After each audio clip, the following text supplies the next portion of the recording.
Welcome back to Wedlocked and Loaded. Wedlocked and loaded. You women. Do not lump us all in one category. So you girls, and lie and stretch the truth and try girls, to get us jammed up. First of all, I'm a whole ass woman, right? Think about no that. No disrespect. Sounds like it to me. So why can't y'all, what is it with men that they just can't walk away? Depends how good it is. You don't want to give that away. Greetings, everyone. New episode of Wedlocked and Loaded. Hope everyone had a happy 4th. If you celebrate, still not really sure if we're celebrating Juneteenth, 4th of July. I don't really know. But nevertheless, I'm Daniel Laurent. And I am Leah Nicole. And we are back again to talk and banter and argue and make up and fight and make up again and all that good stuff. So we have some things on the docket. One of the things, well, first let me ask, how was your 4th? How do you feel like your 4th went? I feel like it was pretty cool, nice and chill. You know what I'm saying? I think for me, it's not about celebrating. You guys cannot see my air quotes, but you know, the patriotic Independence Day. For me, it's more about how I live my life right now, and that's just being around like-minded people and just celebrating our joy, you know. So for me, my 4th was cool. I got to kick it with some pretty dope people, have some pretty good conversations, some great laughs, you know. Food's always wonderful, drinks are always delightful, and the energy was good, so it was cool. I feel like mine was just the opposite. I didn't get to spend time with my wife.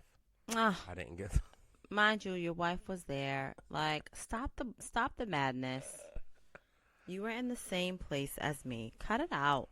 It was cool, man. It was, you know, I teased the person who hosted. I mean, I didn't tease him, but I definitely was giving my remarks because I just expected a smaller type of thing. I was in the mood for, like, you know, more intimate, and it definitely was not, you know. I think you really need to work on, and not saying that you have to be antisocial, right? Like, I feel, or even cliquish, right? But like, if you're comfortable within a certain group and they, you know, creating a subgroup in a group, then just do that, right? Like, for me, yeah, it would have been nice if it was, you know, a little more intimate. But here's the thing. The people that were there that are not that weren't familiar to myself or you, guess what? They didn't take away from my experience. You know what I mean? And funny enough, and not that like I feel like I made a new friend, but just like, you know, I went into the bathroom. I was going to the bathroom, I should say, and ran into somebody that I had never met before, and you know, it was nice to share. Friends. It was nice to share a random laugh with, or a laugh with a random person, so to speak, right? And even just, you know, she showed me a video of herself and her cousins that, you know, that they had recorded on the way there. And just to see her joy, like, that felt good, you know? So, you know, I think. And I guess you made time for someone, like, as they were leaving. But, like, you know, people came and they weren't really talking to anybody. But then you were, like, across in a pool having a full-fledged conversation. You know what I'm saying? And so I guess y'all ended up talking. But, you know, in cases like that, I don't know. I'm not. It's just, for me, it's not a matter of a person or people taking away from a vibe or what's happening. But I think that there's just a difference. There's a difference of going to Franklin Park versus going to like a house party and having a game night. And even going to a house party and having a game night and having, 15, 20 people is different than going to a house party game night and having 50 people. And so for me, and I also said what it was because I'm in tuned enough with myself. Like I wasn't definitely going to that. Like I didn't confirm that. But just because life is lifing, like that's something that you wanted, Well, I made right? the Probably a executive little more. decision. Yeah. And so it's like, okay, well, we're going then.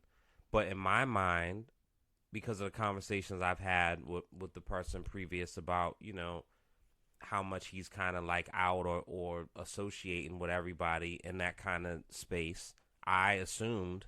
And then, when you assume, that happens. But it's just funny because what ended up happening was very, very similarly to what has happened to me with you and having an invite and inviting people, having an event and inviting people, or my other man who has an event and then his significant other invites people, and it just becomes, it was literally like a clown show where like the people are just coming out the clown car. It's like, damn, more people, more people, more people. Here comes 3, here comes 6, here comes 2, here comes 1, here comes 6. Jeez Louise. And But again, it none of was that cool. matters. It was Right? cool. Like no one there disrupted, caused any type of disruption. No. So like it doesn't matter, Which is always right? a plus because it's, the world So is so I nasty. think part of it is actually like trusting your hosts or hosts, right? Hostesses That doesn't, that, well, to I think that's yes. two separate points.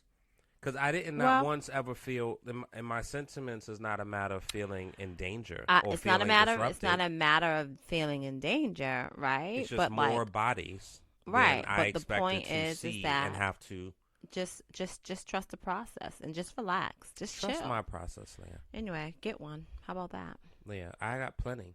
Why Yeah, don't you pick one to get on? yeah. So, Like I said, get one.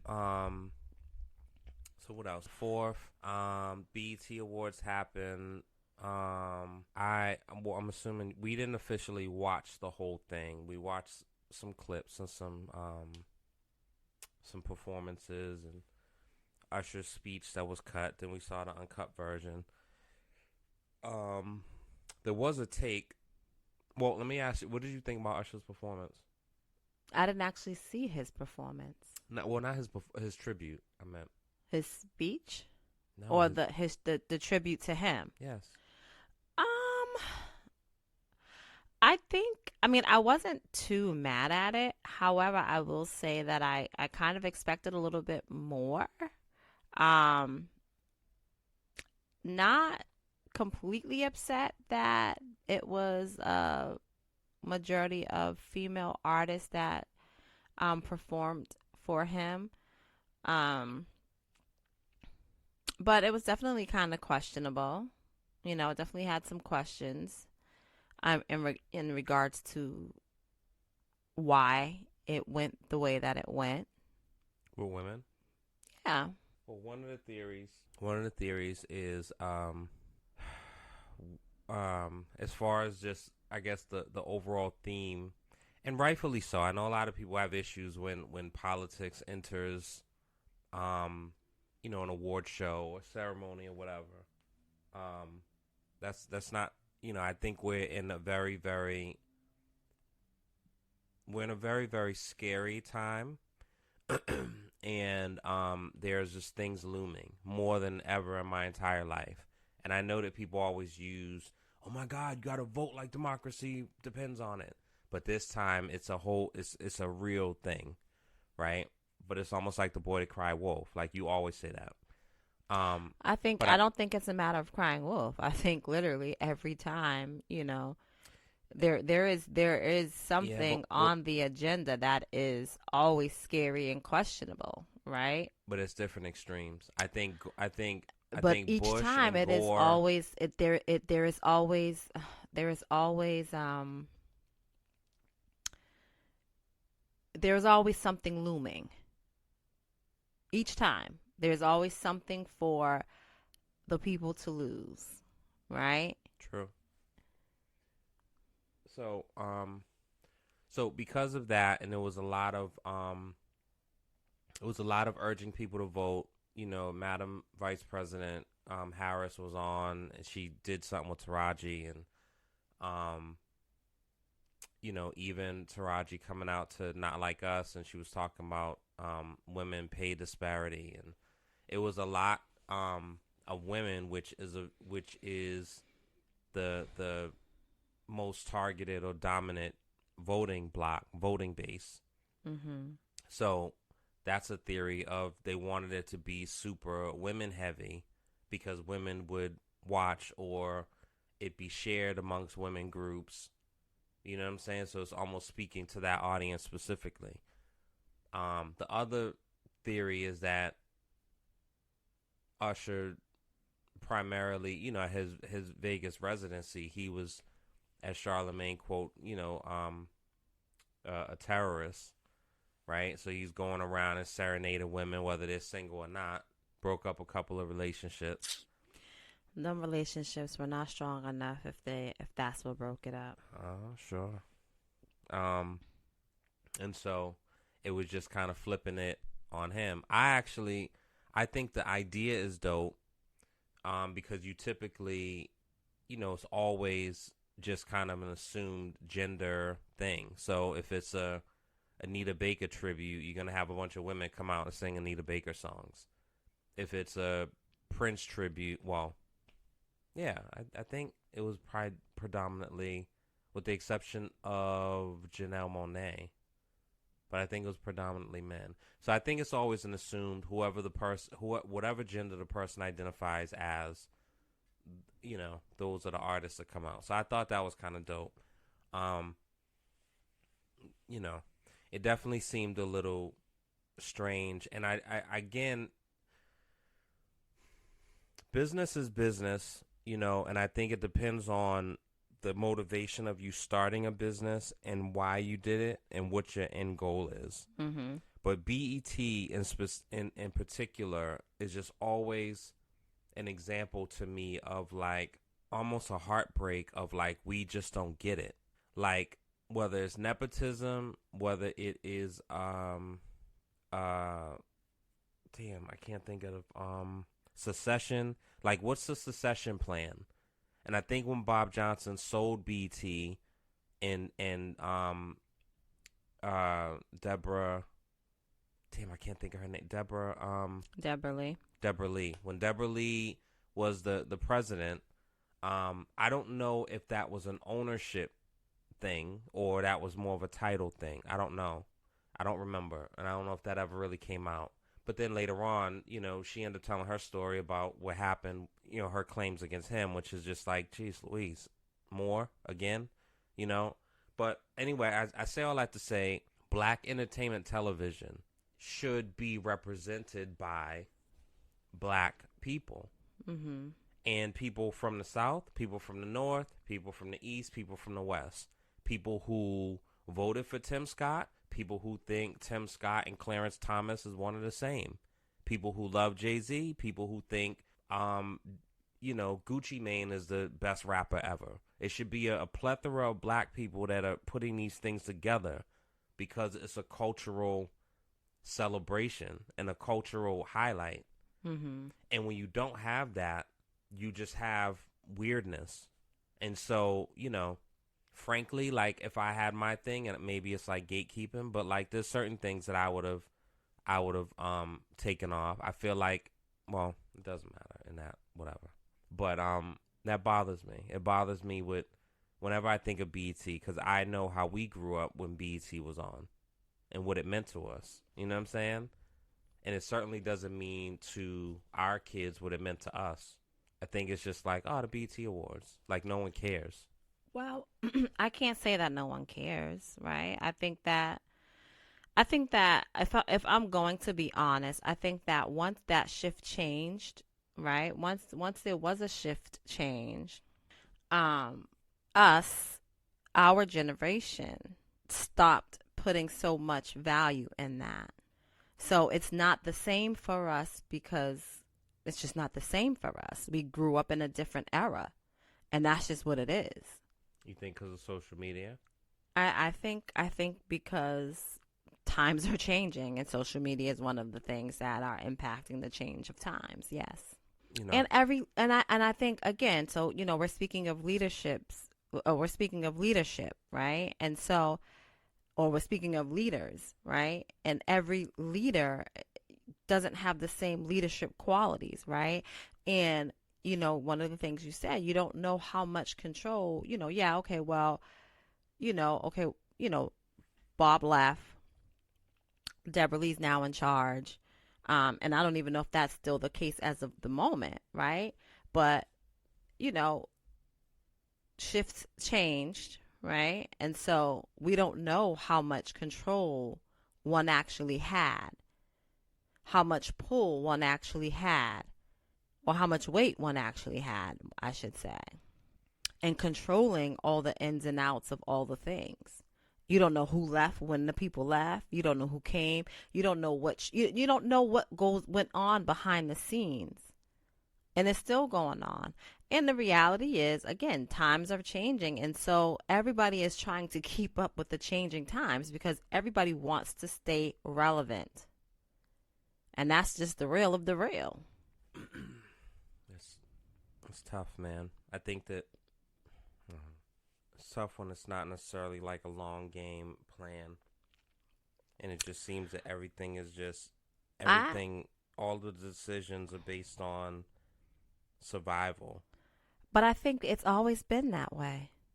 I don't know that there can ever really be a long-term game plan when the world is ever changing. Others do it all the time. And to what degree though, right? Like Johnson and Johnson is still a company that started, and it's not like Johnson and Johnson is now all of a sudden selling gummies. So, right, it's very well, on brand for its. well, I will say this. You don't know that because that's not your thing, right? You don't know who they're behind. They might not have their name stamped across a pack of. That's still strategy, though. That's not The changing. bottom line when you is, think of Johnson and Johnson, it's a trusted. is it trusted? As I think so. As far as Because there's a whole lot of stuff happening and has been happening with the talcum powder being cancerous.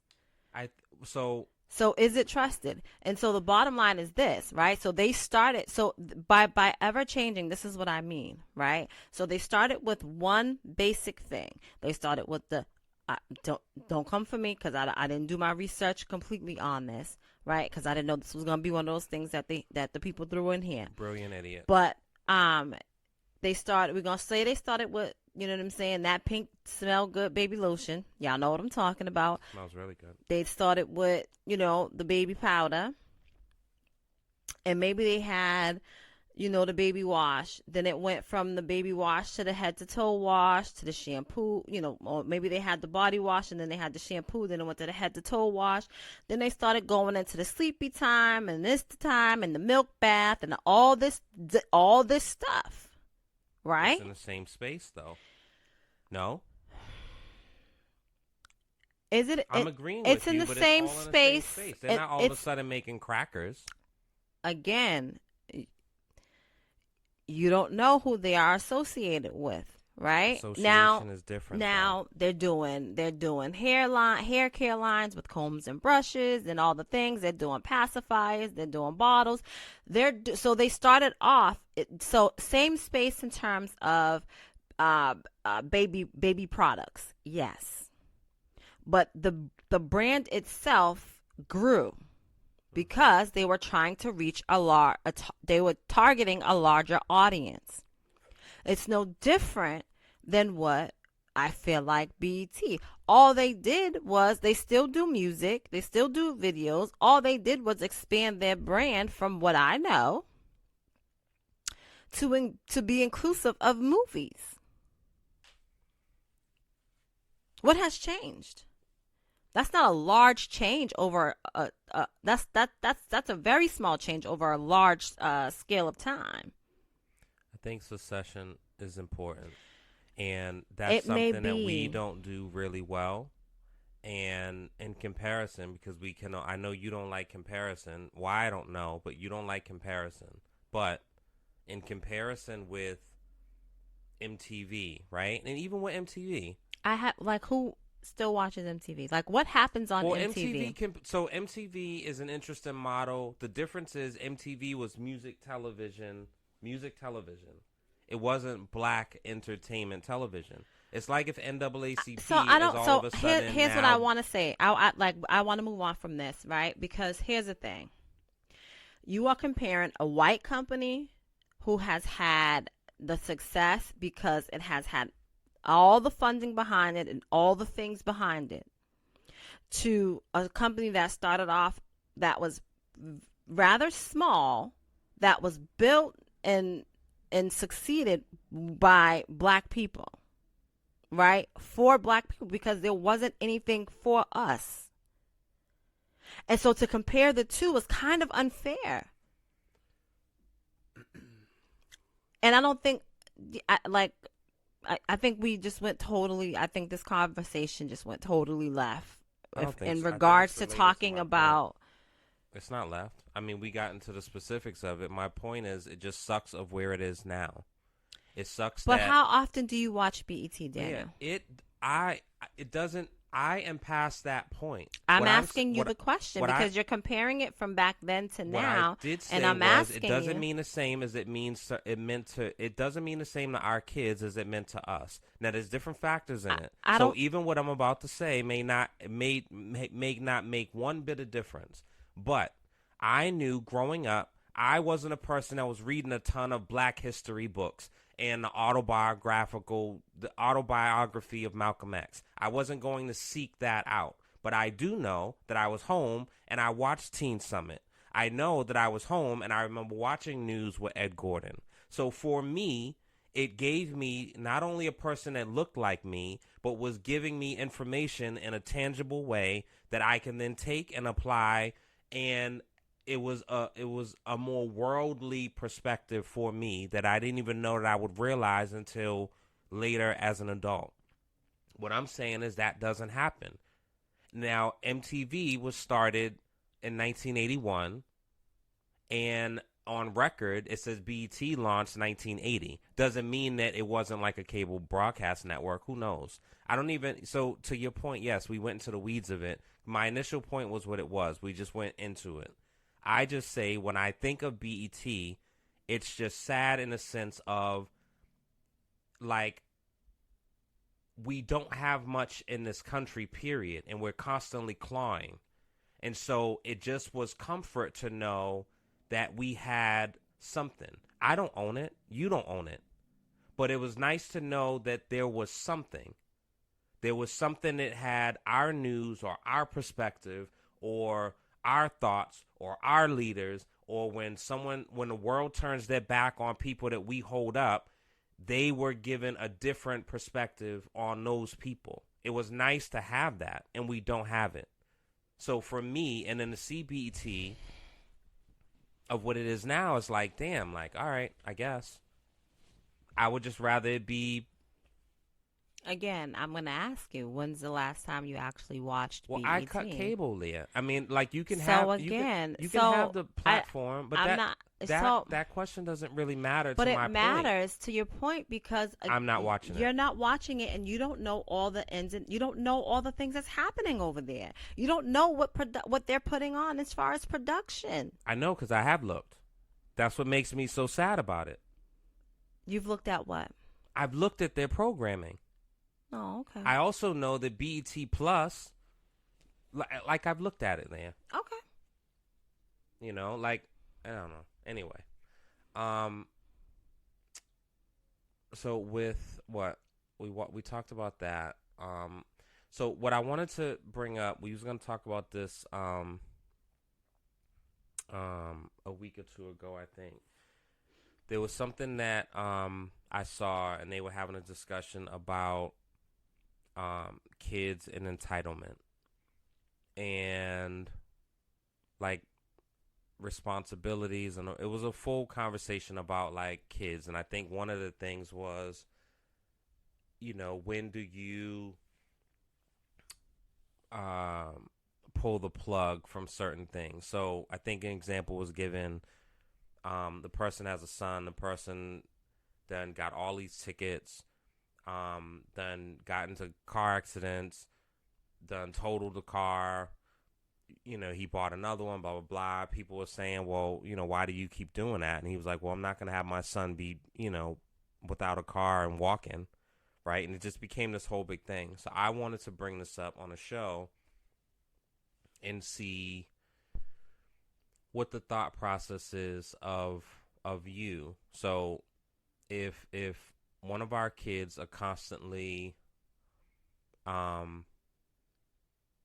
just making like just poor decisions back to back, do you still try to give them lessons and love and still almost fund and funnel their access to making said mistakes? Or do you pull the plug from the mistakes that they're making? Like if they're constantly, like, let's go back in the days with like 900 numbers, right? Let's say if we could take our cell phones now and put them back in the days with the 900 numbers. So, your cell phone bill is $900. And you're like, yo, you talk to them, blah, blah, blah. Now it's not 900, but it's 400. They're still doing it. Do you take their cell phone? Do you keep doing it, but just keep talking to them and hoping that they get it? Like, what is your thought process when it comes to stuff like that? What age are they? It derived from this conversation I heard, and so that particular conversation, that child is of a certain age and is actually working a job and earning like a 19, living. Yeah, I think he's probably 19 like 21 or 22 or something like that. How the hell do you know? But anyway, he's earning a living. And so for me as a parent, am I going to always love my children? Absolutely. Right? Am I going to keep repeating myself and trying to beat, a dead horse? Absolutely not. Right? So I feel like with every action, there is a consequence. Good, bad, or indifferent.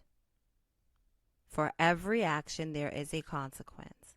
And so it is not fair for you to disregard my hard-earned money and ignore my words and the lessons and the values that I am trying to teach you as your parent.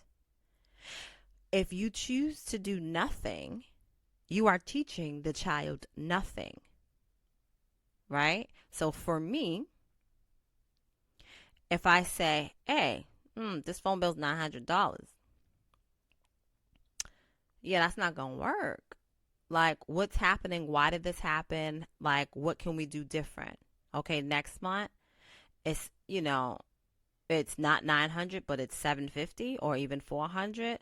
So now you got to kick in some money because clearly you haven't figured it out, right? Like, you're not paying anything towards this bill. I have to maintain this phone bill. Forget taking the phone away because you're not of an age where, does it matter? It matters. But like, it's one thing if you were 14 and you didn't have any money to contribute.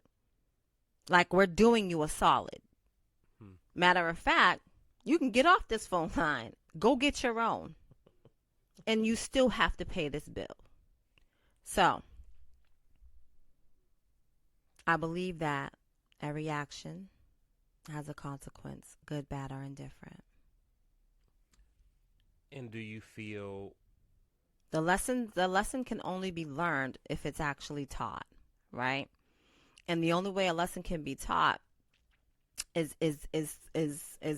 through consequence. If I keep pacifying you and saying, "Oh, it's okay, I understand. It's okay, I understand," despite me saying it's not okay, this hurt me, it bothered me, it put me in a messed up position, but it's okay, we'll figure it out. I understand. That's confusing. So you believe in hard lines? I do.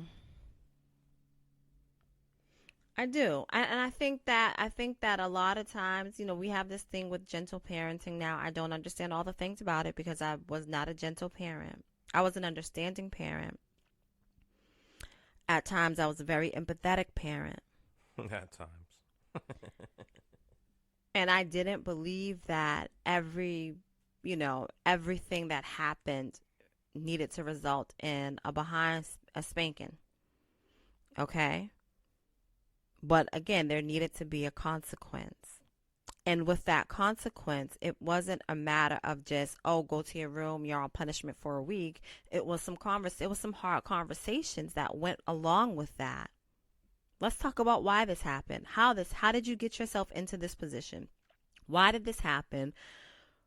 What prompted you to make these types of choices? How did it make you feel when you chose to do X, Y, and Z? How did it make you feel when the results were what they were? How did it make you feel to know now that you made this choice and you ended up in this position despite all the things that we have taught you and poured into you, and now know that you have completely disappointed us? How does it make you feel that we can't trust you to do the right things? If not for those conversations and those actions, this world is going to be it's already like some of these children are living in such a fallacy, right? They're living in such a fairy tale land. What do you mean? I mean that they think they believe that they can run around.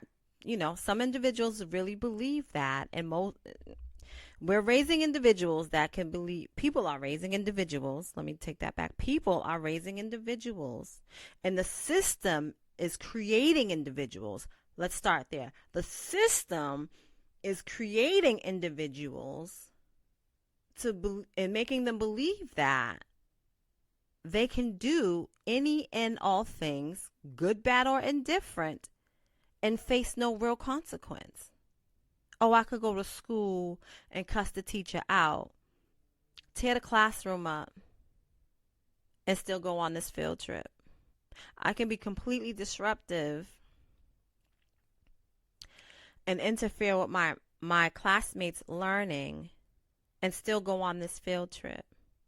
Still be in school. I can punch a teacher in the face, or the principal for that matter, and still come to school the next day. I could run up in the White House and take a crap on the people's desks and vandalize and brutalize and do all the things, and there are no consequences. So as I said, the system. Anyway. You had to take a breath? Yeah. I mean, so back to your question. I'm sorry, because I definitely went all the way left, but I do believe that it's not left, Joe. Well, It's all related. it's all related, but in the sense of, let me just bring it back to your actual question. I don't believe in just allowing anyone to run amok and excuse the behavior. So that when it comes to, I'd rather have them, because there are people that have these thoughts. I'd rather have them, do drugs or drink in my house, so at least I know that they're safe. Or I'd rather have them have, sex in my house, so at least I know that I've taught them and given them protection and all that type of stuff. Like, what's your take on that type of stuff? I'm not so much a believer in that. I do believe that children or young adults will young adult, right? And so whether it is You definitely did. in your space, don't talk about what I did. Talk about what you did because you have no idea what I did. Thank you very much. Because what you are referring to did not happen with you. So you cannot speak on those things. Thank Hide you the so Bible if God much. watching. Yeah. Anyway, as I was saying, young adults will young adult, right? And so whether it happens in your house, whether it happens wherever, it will happen.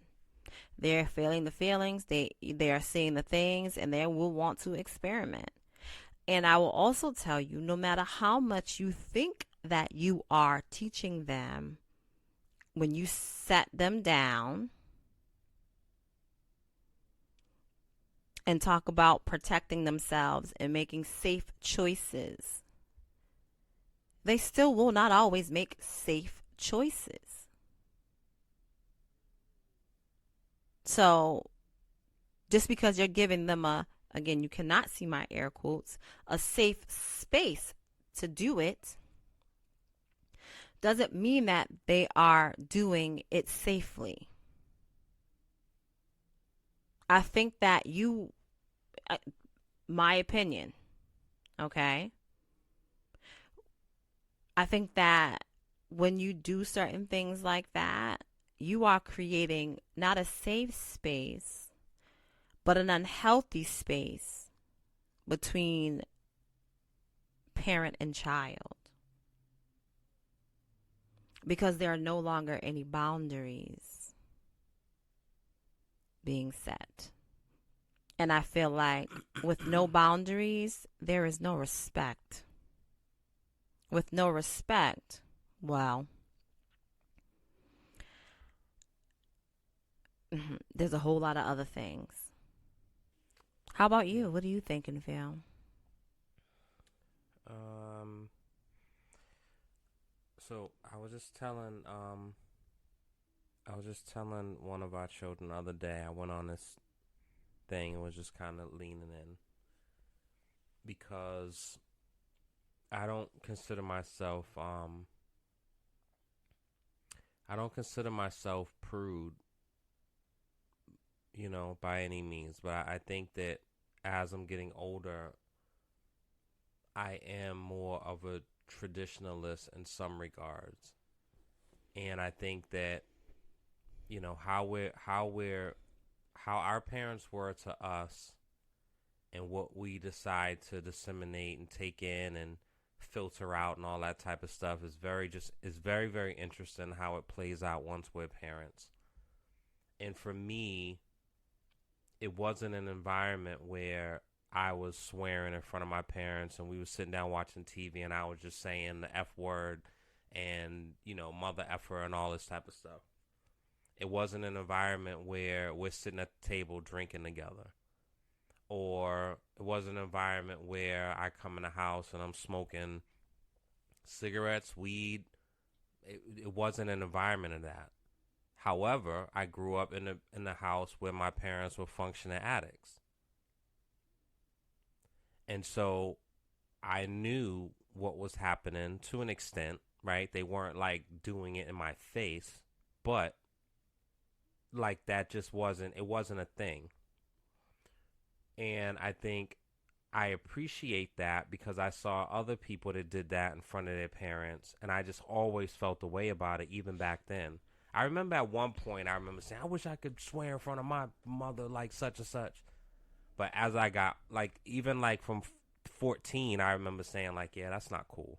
And what I was telling, our child the other night is just like, I think that, I think that, I think that she and I are close enough where we can have conversations and talk about stuff.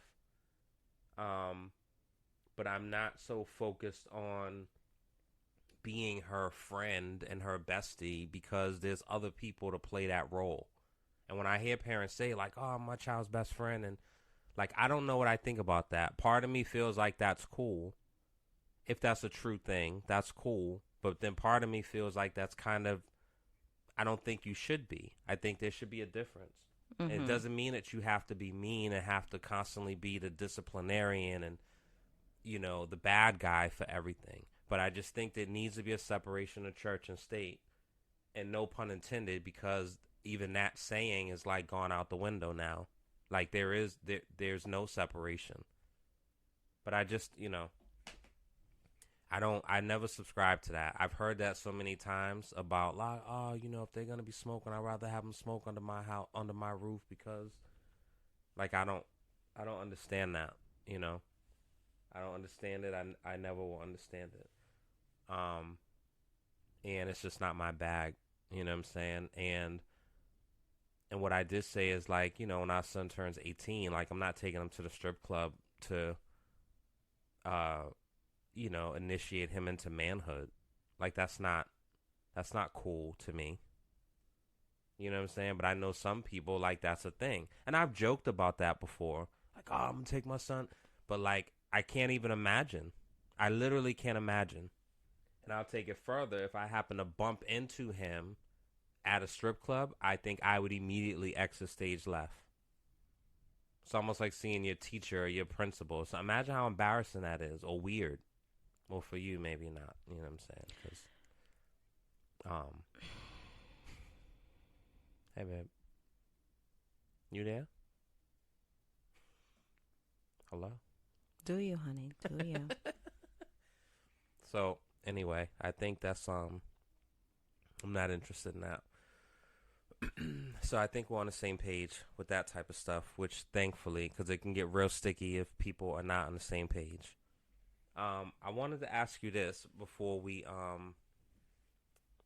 close, because you're gonna take me out on a date. So I want to, get ready. So it's completely left, but this is just something that I wanted to ask you. What do you feel about when you hear white people say baby mama? I don't feel a way. Really? No, it doesn't bother me. Interesting. I don't like it. It doesn't bother me because, I just don't, like, it's not, I don't feel like it's derogatory. No? No. I don't know. I've never had a white person say it to me. I mean, not to me directly, but I'm saying like when you hear it. It doesn't bother me. It doesn't bother me. And I'm not gonna say not too much bothers me, but not too much bothers me. That is one of the things that I don't allow all the things to take energy from me. I don't have enough to give. It's a bullshit. Interesting. So that's bullshit. Like, we say baby mother, baby father, baby daddy. Like, we say it all the time. I don't feel like it's a matter of them trying. I don't feel like it's a matter of them trying to say it and you know what I'm saying, like, as in trying to be cool and fit in, right? Like, for the most part, folks ain't married. Folks don't even really be together. They are just the baby mothers and the baby's fathers. Yeah. Well, for those that's listening, you can definitely chime in and give your give your opinion. I never like when I hear it, when they say like, oh, such and such, the baby mama. He is having some baby mama drama. Inspired by him to have 5 baby mamas. And like I never. For you, it just doesn't sound cool, right? It doesn't sound cool, and I think that's associated. It's like an undertone. Like every time it's said, it's an undertone, and it's similar. For you, that's how you feel. Yeah, sure. I guess if you want to say it for me, but when I guess so. When it's said, it's like it can either bother you or not, but it's not like, yeah, that's a baby mama. It's like the baby mama. Like, it's a certain tone. Because it's like when people say 50. They don't have the same dialect. Like when you as say us. 50 Cent, you say 50 Cent, right? You don't say 50 Cent.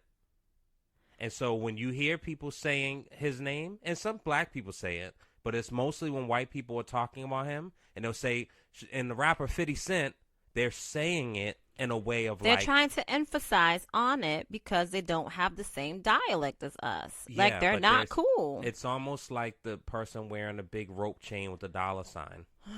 Anyway, some things we can agree on, some things we don't. Baby, but that's such as life. Such as life. Shut up, Leah. All right, man. I'm out. I'm about to go get dressed. So Okay, cannot wait for you to take me out. no, you're taking me out, right? We can go out together. Fucking. All right, guys. We will see y'all next week. New bat time, new bat channel, and next week we are gonna do a lyric breakdown because we haven't done one of those in a long time. So we're gonna do a lyric breakdown. All right, so we'll see y'all next week. You know what it is. We're locked and loaded. Yeah. We're locked and loaded. Oh, you gotta give him that hawk and spit on that thing. You get me? We're locked and loaded. We're locked and loaded.